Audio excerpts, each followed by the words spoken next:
लेकिन तेजस्वी यादव जिस प्रकार से एक कोई यादव लीडर ना उभर जाए, वहां जाके यहां तक अपील कर दिया उन्होंने कि एनडीए को वोट कर दो। तो ये है इनकी सोच। जो बातें रख रहा हूं, इसी के तहत बिहार भर में और देश भर में हम अपनी एक बात पूछाना चाहते हैं। और जैसा कि बड़े भाई अजय आलोक जी ने कहा कि बिहार के जो शहजादे हैं, जो राजकुमार हैं, जो ट्विटर बॉय हैं, उनकी अगर बात की जाए तो प्रदेश में अगर वो बात करेंगे, आप देखेंगे तो सालों भर ये बात करेंगे कि आरजेडी जो पार्टी है वो ए टू जेड की पार्टी है। लेकिन जैसे ही चुनावी मौसम आएगा तो ये सारे अल्फाबेट भूल करके एम वाई तक सीमित हो जाएंगे।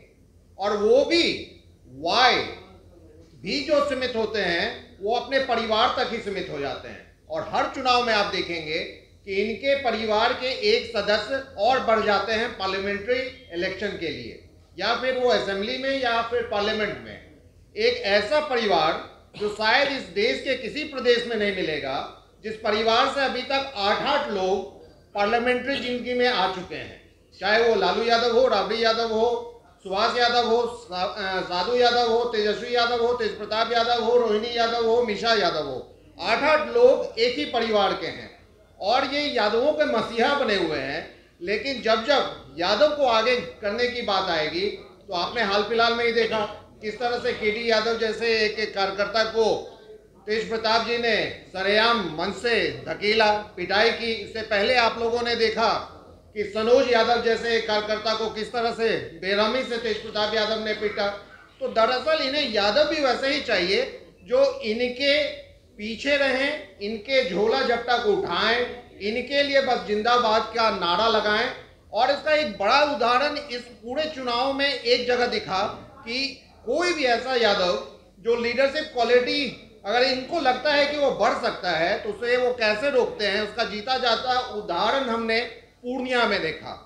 हालांकि पूर्णिया में भी पप्पू यादव जी हार रहे थे, लेकिन तेजस्वी यादव जिस प्रकार से एक कोई यादव लीडर ना उभर जाए, वहां जाके यहां तक अपील कर दिया उन्होंने कि एनडीए को वोट कर दो।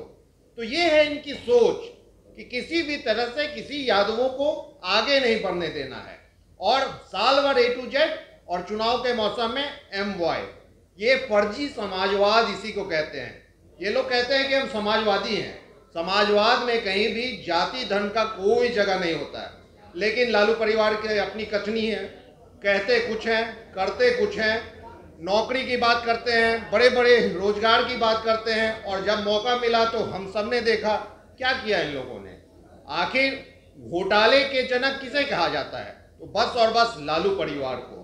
नौकरी की बात करते हैं, ये नए शहजादे जो हैं बिहार के, वो हर जगह जाके नौकरी की बात करते हैं। इनका रोल ऑफ मॉडल क्या है नौकरी का? नौकरी के बदले जमीन लेना, नौकरी के बदले मॉल लेना, नौकरी के बदले फ्लैट लेना। तो दरअसल में ये कमाई का अड्डा बनाए हुए हैं राजनीति को।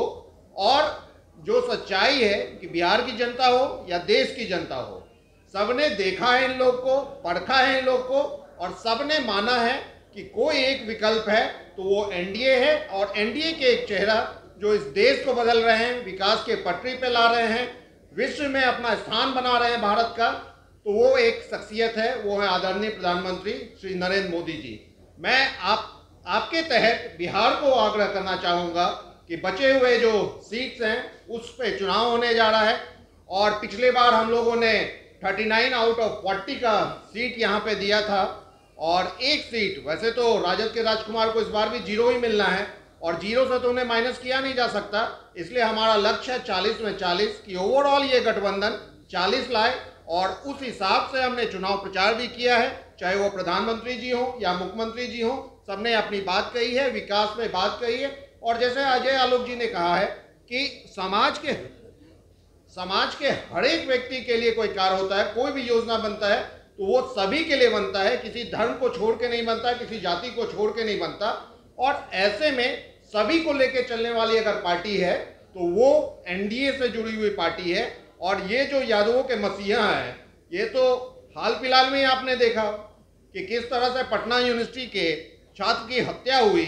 यादव समाज से आने वाले छात्र की, यादव समाज से आने वाले लोगों ने उसमें संलिप्तता दिखी, तो ये इस कदर चुप हो गए कि व्यक्ति जो जो लड़का, हर्ष नाम का लड़का जिसकी हत्या हुई, उसके प्रति राजद के किसी नेता ने, लालू जी या उनके परिवार के लोग को तो आप छोड़ ही दीजिए, उनके पार्टी के किसी भी व्यक्ति ने संवेदना तक व्यक्त करने का नहीं सोचा।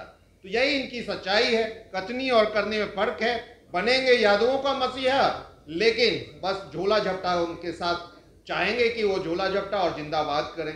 बस इतनी ही बात कहना चाहूँ। समाजवाद को दरकिनार करके हम विकास की पटरी पे लाने वाले बिहार को और देश को लाने वाले प्रधानमंत्री जी को बिल्कुल फिर से जो हमारा नारा है कि बिहार में 40 में 40, देश में 400 पार, 4 जून को ये तय है, ये होगा।